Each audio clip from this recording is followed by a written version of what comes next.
நீலா கார்டனுக்கு உங்களை வரவேற்கிறேன். வாங்க எங்கள் தோட்டத்தை பார்ப்போம். சப்ஸ்கிரைப் பண்ணுங்கள், லைக் பண்ணுங்கள், ஷேர் பண்ணுங்கள். வாங்க வீடியோக்குள்ளே போவோம்.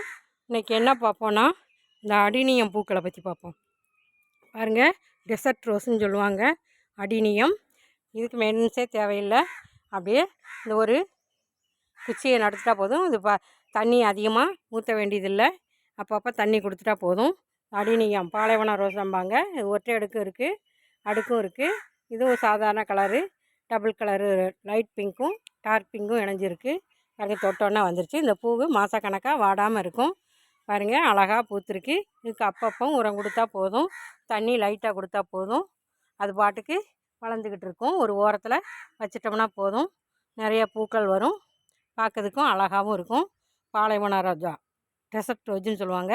இதில் காய்கள் வரும். அந்த காய்கள் உள்ள விதைகளையும் போடலாம். இந்த தண்டை கட் பண்ணி வைக்கலாம். பாருங்கள், இது ஒரு அடுக்கு. எனக்கு ஒரு சகோதரி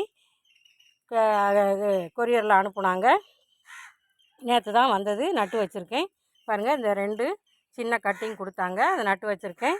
அழகான என்ன கலர்னு தெரியல, நான் மெரூன் கலர் கேட்டிருந்தேன். அடுக்கு கொடுத்தாங்க, நட்டு வச்சுருக்கேன். இன்னும் கொஞ்சம் வளரவும் பெரிய தொட்டியில் மாற்றணும். இதுக்கு இந்த கேடக்ஸ் எவ்வளோ பெருசாக வருதோ அதுக்கு தான் மதிப்பு, விலையும் அதிகம். இப்படி ஆனால் வளர்க்குறது ஈஸி. இதுக்கு தண்ணி தேவையில்லை. சும்மா நட்டு வச்சு அப்பப்போ தண்ணி கொடுத்துட்டா போதும். அனைவரும் வளர்த்து பயன்பெறுமாறு அன்போடு கேட்டுக்கிறேன். பாருங்கள், கொத்து கொத்தாக பூத்துருக்கு. இந்த பூக்கள் 1 மாதம் வரை அப்படியே வாடாமல் இருக்கும். கொத்து கொத்தாக பூக்கும். நம்ம அப்பப்பவும் உரங்கள் கொடுத்தா போதும். இப்படி அனைவரும் வளர்த்து பயன்பெறுமாறு அன்போடு கேட்டுக்கிறேன். வீடியோ பார்த்ததுக்கு நன்றி. Happy gardening. வாழ்க வளமுடன்.